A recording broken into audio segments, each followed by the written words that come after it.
नमस्कार, एक बार फिर से मैं आप सभी के सामने उपस्थित हूँ बेहद महत्वपूर्ण टॉपिक के साथ। जैसे कि आप सभी को पता है कि इस साल काफ़ी बड़े बड़े बदलाव होने वाले हैं हमारे 1 अप्रैल से।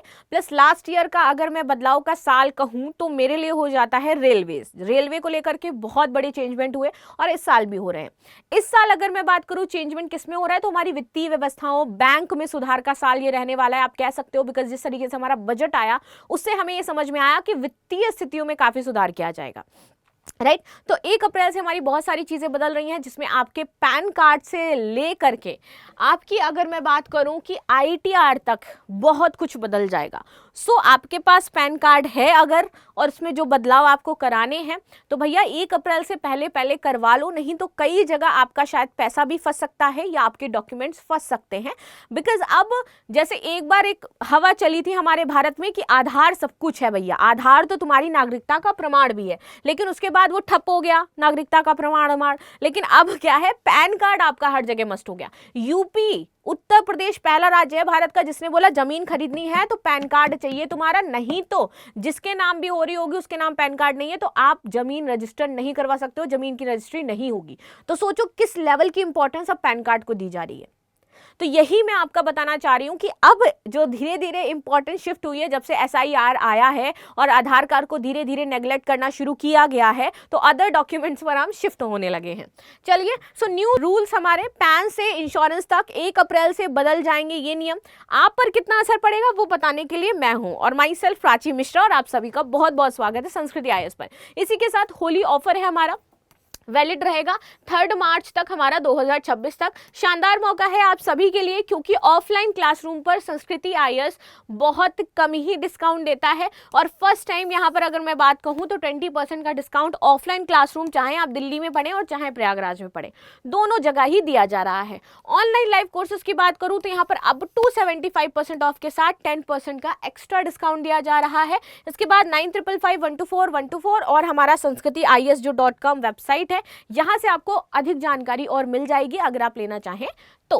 ठीक है, चलिए भाई, तो प्रमुख बिंदु क्या है, तो 1 अप्रैल 2026 से देश भर में कई वित्तीय नियमों में बदलाव लागू होने जा रहे हैं। ये बदलाव हमारे 2026 का जो बजट था इसमें घोषित प्रावधानों के तहत लागू होंगे। तो ये मैंने स्टार्टिंग में ही बता दिया था कि जब बजट आया था ना तब से आपको अपने दिमाग में माइंड मेकअप कर लेना चाहिए था। अगर आपने बजट ढंग से देखा होता तो आप समझ जाते कि ये साल किन किन बदलावों का साल रहने वाला है। ठीक है, इनका सीधा असर आम आदमी पर पड़ेगा। अगर आप सैलरीड क्लास हैं लाइक मी तो आपकी सैलरी पर भी पड़ेगा, और अगर आप छोटे व्यापारी या फिर निवेशक हैं तो उस पर भी इसका प्रभाव पड़ेगा। नाउ आइए विस्तार से समझते हैं कि आपकी जेब पर कितना असर होगा और आपको क्या तैयारियां कर लेनी चाहिए इसके लिए। चलिए, पैन कार्ड नियमों की राहत 1 अप्रैल 2026 से कुछ बड़े लेन देन में पैन की अनिवार्यता में राहत दी जा रही है। क्या बदलेगा भाई इसमें, तो देखो बैंक या फिर पोस्ट ऑफिस दोनों ही है इसमें साल भर में 10 लाख रुपए तक आप कैश जमा या फिर आप देखो रुपए तक के कैश जमा या फिर आप जो निकासी पर जो पैन डिटेल देना था वो अब जरूरी नहीं होगा। अगर 10 लाख आप जमा कर रहे हो तो वहाँ पे आपको पैन की सारी डिटेल देनी पड़ती थी कि ये है भाई, यहाँ से ऐसा ऐसा है। अब सरकार ने बोला कि नहीं भाई, इसकी कोई ज़रूरत नहीं है, आपको पैन डिटेल देने की कोई ज़रूरत नहीं है। आपको यहाँ पर जो पोस्ट ऑफिस में जमा करने जा रहे हो, बैंक में जमा करने जा रहे हो, कहीं भी पैन डिटेल नहीं देना है। तो ये एक अच्छा बदलाव है। दूसरा आप देखो, दूसरा 5 लाख रुपए तक की कार या फिर बाइक खरीद पर आपको पैन की ज़रूरत नहीं होगी। अगर आप 5 लाख तक कार खरीद रहे हैं, पहली बात तो मुझे नहीं लगता कोई कार 5 लाख में आती है। कौन सी कारें 5 लाख में आ जाती हैं, लिस्ट बना के अगर मुझे भेज पाओगे बहुत अच्छा हो पाएगा, मेरे लिए बहुत अच्छा हो जाएगा। प्लीज़ मुझे बताना 5 लाख तक की अच्छी कार कौन सी आ रही है। आप लोगों के सजेशन मेरे लिए इंपॉर्टेंस रखते हैं ताकि फिर मैं आगे देखूँ जा करके। ठीक है, तो बाइक खरीद पर पैन की ज़रूरत अब नहीं है 5 लाख तक। 20 लाख रुपए तक की प्रॉपर्टी डील में पैन देना अनिवार्य अब नहीं होगा।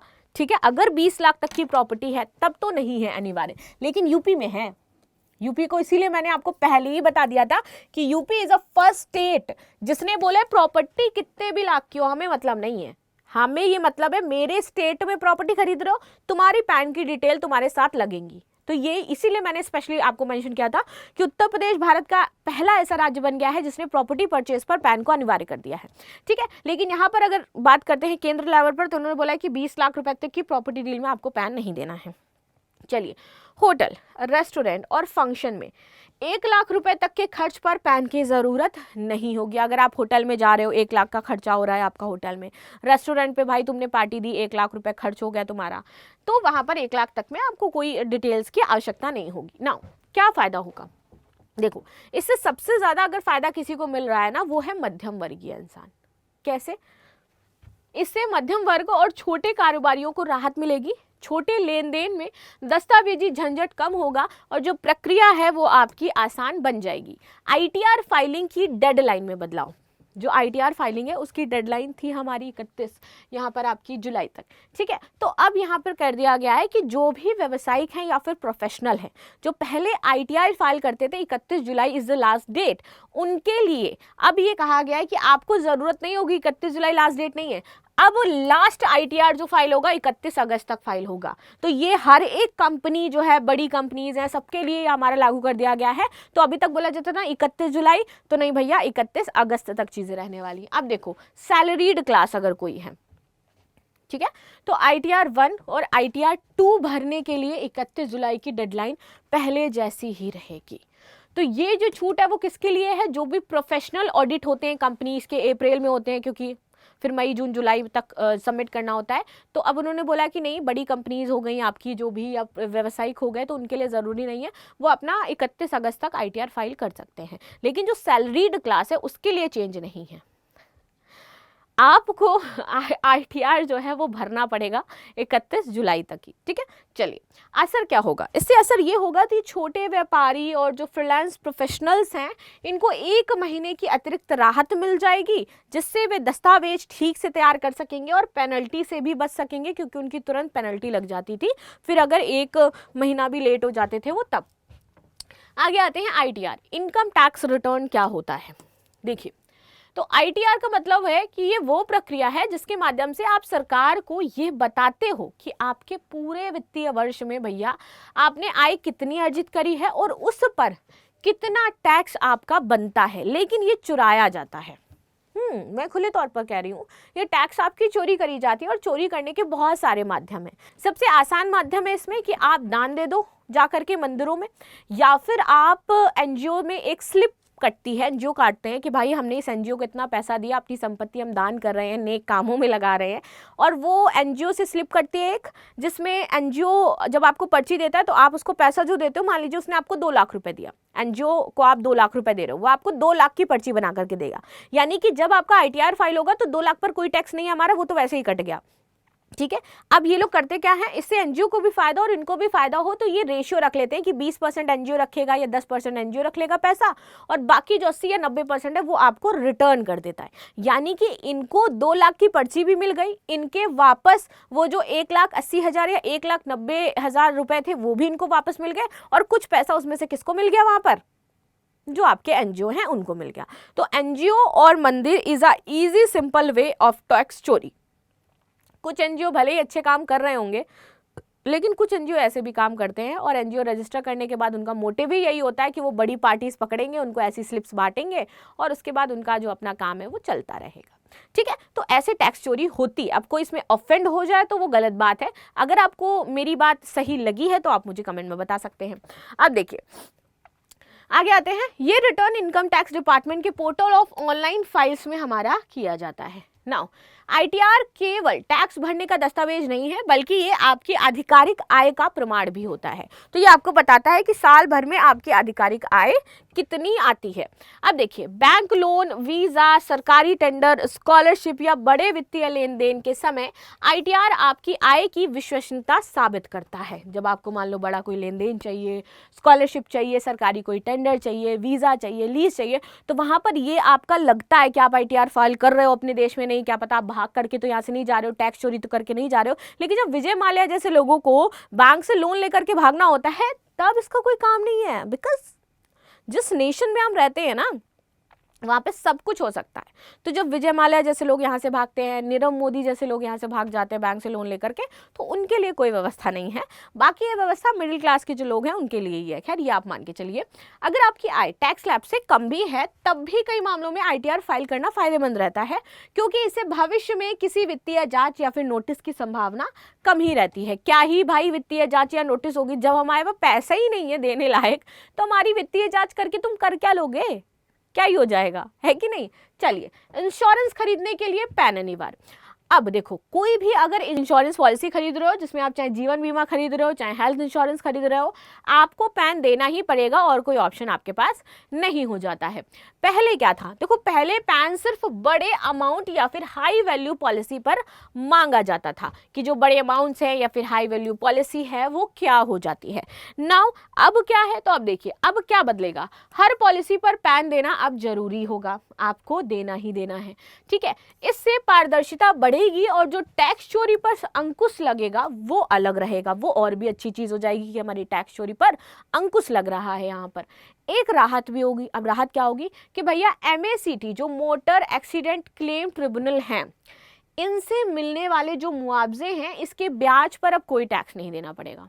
ये देखो एक बड़ी चीज़ है और ये बहुत अच्छी चीज़ है। इसको वो लोग समझ पा रहे होंगे, कई बार मोटर एक्सीडेंट होता था, ठीक है, तो लोग क्लेम करते थे कि भाई मोटर एक्सीडेंट हो गया है, ये हो गया, इस पे हो गया, तो उस पे उस अमाउंट पे जो आपने क्लेम किया है ना, उस अमाउंट पे भी आपको टैक्स देना पड़ता था। सोचो कितनी वाहियात चीज़ थी ये, कि एक तो आपका नुकसान हुआ है लेकिन सरकार उसमें भी तुमसे पैसा ले रही है।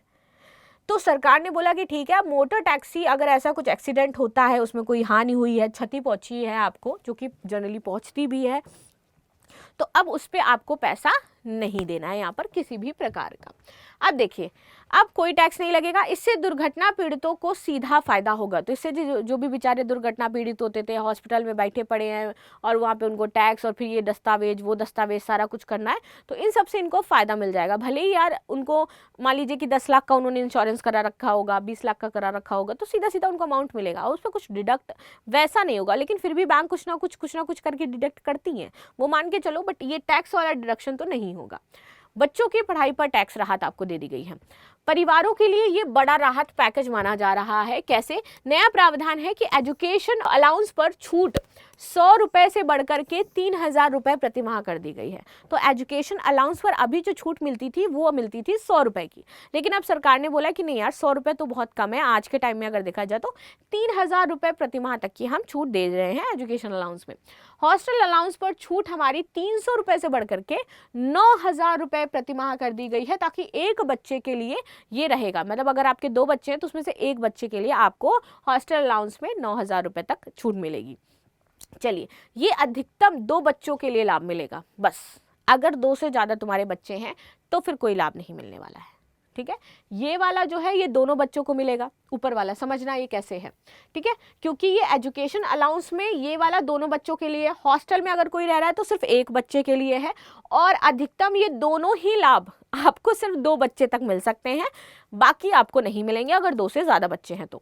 ठीक है, अब देखिए असर क्या होगा इसका, तो स्कूल और हॉस्टल की जो बढ़ती फीस है इसके बीच मध्यम वर्ग को सीधा टैक्स लाभ मिल जाएगा, कि भैया इतनी फीस मेरी इसमें जा रही है, इतनी फीस इसमें जा रही है, मेरा बच्चा हॉस्टल में रह रहा है तो उसकी फीस इतनी लग रही है। तो ऐसे ऐसे करके आप अपना जब डिटेल सरकार को दोगे तो आपका टैक्स बच जाएगा, और टैक्स बच जाएगा तो आपको उससे प्रॉफिट तो होगा ही ना भाई, सीधा अमाउंट पे हुआ। इसके बाद शेयर बाजार में ट्रेडिंग लेकिन थोड़ी सी आपकी महंगी कर दी गई है। अब एक तरफ सरकार अगर कुछ घटाएगी तो दूसरी तरफ आपसे पैसा तो लेगी ना, तो वो बैलेंस बना करके चलती है, एक तरफ कहीं कम करती है तो दूसरी तरफ बढ़ाती है, ताकि उसके राजस्व में किसी भी प्रकार की कमी ना आए। अब देखो, निवेशकों और जो ट्रेडर्स हैं इसके लिए एक महत्वपूर्ण बदलाव ये है कि सिक्योरिटी ट्रांजैक्शन टैक्स जो आपके SST और STT इसमें बढ़ोतरी की जा रही है। इसमें कैसे बढ़ोतरी, तो नई दरें जो इसकी होंगी ये फ्यूचर ट्रेडिंग पर आपके SST में 0.2 से बढ़कर के कर दी गई है 0.05%, 0.02% से 0.05%, और वहीं ऑप्शन प्रीमियर जो होता है, जो ऑप्शन प्रीमियर है, इस पे आपका SST जो हमारा है वो 0.01% से बढ़ा करके हो गया है 0.15% का। नाउ ऑक्शन एक्साइज की अगर हम बात करें तो यहाँ पर आपका 0.15% ये कर दिया गया है। तो इस तरीके से ये चीजें इसमें चल रही हैं। असर की अब इस पे बात कर लेते हैं, क्या असर रहेगा। तो ई ट्रेडर्स और जो F&O के निवेशक हैं, इनकी लागत यहाँ पर एक तो बढ़ जाएगी, प्लस लंबे समय के निवेशकों पर असर अपेक्षाकृत कम होगा। जो लंबे समय तक निवेश करना चाहते हैं ना, तो उन पे अपेक्षाकृत असर जो हमारा है वो कम पड़ेगा। नाउ आगे बातचीत करते हैं, आपको क्या तैयारी करनी चाहिए। अब जब ये इतने बड़े बदलाव हो गए हैं तो आपके लिए क्या चीज़ें हैं जो आप इसको कर सकते हो जिससे आपको फ़ायदा मिले, राइट। तो वो ये है कि अपने पैन और आयकर डिटेल्स सबसे पहले अपडेट करिए जा करके। अगर नहीं है, नियरेस्ट जाओ, चाहे वो लोक केंद्र हो जाते हैं, चाहे जहाँ से भी आप कराते हो वहाँ जा करके पहले तो अपनी डिटेल अपडेट करो। दूसरा, इंश्योरेंस खरीदने से पहले अगर पैन नहीं है, बाई चांस बन करके आ जाता है, 10 से 15 दिन में बनवा लो जाकर के अभी, ठीक है, ताकि आपका इंश्योरेंस में दिक्कत ना आए। अगर आप छोटे व्यापारी हैं तो भी आप क्या करें, आईटीआर की नई जो डेडलाइन है वो नोट कर लें कि भाई अब आपके आईटीआर की जो नई डेडलाइन है वो कितनी हो गई है, 31 अगस्त। याद रहेगा ना, मेरे बर्थडे के एक दिन बाद है ये, याद रखना। ना शेयर बाजार में सक्रिय है तो बढ़ी हुई टैक्स दरों को अपनी ट्रेडिंग स्ट्रैटेजी में शामिल करें। जो बढ़ी हुई शेयर बाजार की दरें हैं तो आपकी जो बढ़ी हुई टैक्स दर है उससे आप मैच करके जो भी चीज़ें उसे कर सकते हैं। बच्चों के एजुकेशन और हॉस्टल अलाउंस का सही दावा करने के लिए ज़रूरी दस्तावेज जरूर रखें, क्योंकि अब क्या होगा, यहाँ पे घोटालेबाजी चालू हो जाएगी कि देखो मेरा बच्चा तो अब 15,000 रुपये हॉस्टल में लगते हैं, भले ही 5,000 तुम दे रहे होगे, तुम बताओगे 15,000 लगते हैं, ठीक है।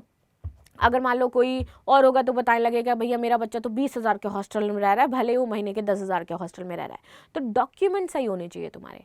अगर डॉक्यूमेंट गलत हैं और तुम पकड़े गए तो टैक्स चोरी का तुम पर अपराध होगा, और अपराध के बाद तुम सजा भी काटोगे और उसके बाद डबल और देना पड़ेगा, ठीक है। इसके बाद देखिए पैन की बात करते हैं। आखिर पैन क्या होता है, तो पैन भैया सबसे पहले देखो ये होता है, ये है, इस तरीके का पैन दिखता है, होगा लोगों के पास। आगे आते हैं, पैन यानी कि परमानेंट अकाउंट नंबर भारत सरकार द्वारा जारी किया जाने वाला 10 अंक का अल्फा न्यूमेरिक पहचान नंबर होता है जिसे इनकम टैक्स डिपार्टमेंट जारी करता है। ये नंबर किसी भी व्यक्ति, कंपनी या फिर संस्थान की वित्तीय पहचान होता है। आपके जीवन में जितने भी बड़े वित्तीय लेन देन होते हैं, या फिर जैसे कि बैंक से बड़ी रकम आप जमा कर रहे हो, निवेश कर रहे हो, प्रॉपर्टी खरीद रहे हो, लोन ले रहे हो, ये सभी ट्रैक करने के लिए आपका सिर्फ पैन का ही यूज होता है। समझे, ये पैन कार्ड ही है जो ये सारी चीज़ें आपकी ट्रैक करता है, और आपका जो सिविल स्कोर भी डिसाइड होता है ना, जो क्रेडिट कार्ड वगैरह में लेना देना, ये सारी चीज़ें पैन का बड़ा रोल रहता है भाई इसमें। इसके बाद सरकार पैन के माध्यम से ये सुनिश्चित करती है कि कोई व्यक्ति अपनी आय छिपा करके टैक्स चोरी ना करे किसी भी प्रकार से। अगर आप अपनी आय छुपा करके टैक्स चोरी कर रहे हो तो ये यहाँ पर क्या हो जाएगा, गलत हो जाएगा, और टैक्स चोरी के अपराध में फिर जेल जाओगे तुम। ये तो मैं नहीं चाहती कि ऐसा तुम्हारे साथ हो। एक बार जारी होने के बाद पैन नंबर जीवन भर वैध रहता है, ये कभी नहीं बदलता है और कभी अवैध नहीं होता है। जो पैन नंबर तुम्हें परमानेंट अकाउंट नंबर का मतलब क्या हुआ, परमानेंट मतलब जब तक जिंदा हो अब यही नंबर तुम्हारा है। मरने के बाद जब तुम्हारी डेथ सर्टिफिकेट बनेगी तो तुम्हारे नाम पे जितना अलॉटमेंट है वो सब हटा देगी सरकार, अपने रिकॉर्ड से डिलीट कर देगी, लेकिन जब तक जिंदा हो तब तक वही पैन नंबर है, और that's why it is called the permanent account number. Pan number की संरचना और उसका मतलब क्या होता है, तो पैन नंबर केवल एक साधारण कोड नहीं बल्कि इसमें आपके स्टेटस से जुड़ी जानकारी छिपी होती है। उदाहरण के लिए जो ABCDE 1 2 3 4 7 जैसे नंबर हैं, तो पहले 5 अक्षर, फिर 4 अंक और अंत में 1 अक्षर होता है। तो इसका मतलब क्या है, तो समझो, चौथा अक्षर ये बताता है कि आप व्यक्तिगत करदाता हैं यानी कि P कंपनी, C फर्म के, या फिर F या फिर HUF, ठीक है। तो ये आपका बताता है कि आप व्यक्तिगत करदाता हैं या नहीं है। चौथा अक्षर आपका ये बता रहा होता है कि अगर P होगा तो आप कंपनी के हैं, अगर C होगा तो फर्म है आपके पास, F या H है तो HUF आपका जनरली हो जाएगा, हाउस से रिलेटेड हो जाएगा। तो इस संरचना के कारण आयकर विभाग को आपके वित्तीय रिकॉर्ड को व्यवस्थित रखने में फिर आसानी हो जाती है कि तुम कंपनी में काम करते हो, तुम फर्म में काम करते हो, या तुम्हारा खुद का बिजनेस, या फिर सारी चीज़ें हो जाती हैं, ठीक है। तो ये एक बहुत ही क्रूशियल चीज़ है, ये जो नंबर होते हैं वो क्या बताते हैं पैन के, ये इससे आपको पता चलता है। नाउ किन किन कामों में पैन अनिवार्य होता है। आज के समय में पैन सिर्फ टैक्स भरने के लिए नहीं बल्कि लगभग हर बड़े आर्थिक काम के लिए ज़रूरी है। चाहे आपका आयकर रिटर्न करना हो तो भी पैन चाहिए। बिना पैन के आप ITR फाइल नहीं कर सकते हैं। सबसे बड़ी चीज़, बैंक खाता खोलने, फिक्स डिपॉजिट करने या बड़ी रकम जमा निकासी के लिए पैन आपसे मांगा ही जाएगा और वो देना ही देना पड़ेगा। नहीं दोगे तो तुम्हारे ऊपर कार्रवाई हो जाएगी। प्रॉपर्टी खरीद बिक्री, म्यूचुअल फंड निवेश और शेयर बाजार में ट्रेडिंग के लिए पैन जरूरी हो जाता है। लोन लेना, क्रेडिट कार्ड बनवाने के लिए भाई साहब पैन अनिवार्य होगा। यदि पैन की आपकी आर्थिक पहचान का, ये जो पैन है ये आपकी आर्थिक पहचान का आधार है, बस इतना मान लो तुम, और आर्थिक पहचान आपकी इसी पैन से पता चलती है। पैन में कुछ भी ऊपर नीचे गड़बड़ शड़बड़ होगा तो भैया फिर दिक्कत होगी। पैन की बात करते हैं, कितने अंक का अल्फा न्यूमेरिक कोड इसमें होता है, 8, 9, 10 या फिर 12। और ये अल्फा न्यूमेरिक कोड आपके क्या बताते हैं ये आपको बताना है। और जिसको अभी तक ये फर्म वाला कॉन्सेप्ट नहीं पता था, बैंक वाला कॉन्सेप्ट नहीं पता था, खुद के व्यापारी हैं ये कॉन्सेप्ट नहीं पढ़ा था, तो आज अपना पैन कार्ड देखना जा करके, उसमें देखना सी लिखा है, एफ लिखा है या फिर HU ये सारी चीज़ें लिखी हुई हैं, या फिर P लिखा हुआ है। P मतलब प्राइवेट कंपनी, C मतलब आपकी फर्म हो जाती है, F और H से आपका हाउस से रिलेटेड कुछ रहता है, हाउस में आपका कुछ हाँ वर्क कर रहे हो या फिर नहीं कर रहे हो, मतलब ऐसी सारी चीज़ें उसमें रहती हैं। ठीक है, तो वो आप जाकर के देखेंगे और बताएंगे कि क्या इसमें इंपॉर्टेंट चीज़ें हैं। सो मिलते हैं हम लोग नेक्स्ट क्लास में, तब तक के लिए धन्यवाद। लाइक शेयर सब्सक्राइब करना आपको बिल्कुल भी नहीं भूलना है, and thank you so much for joining the session.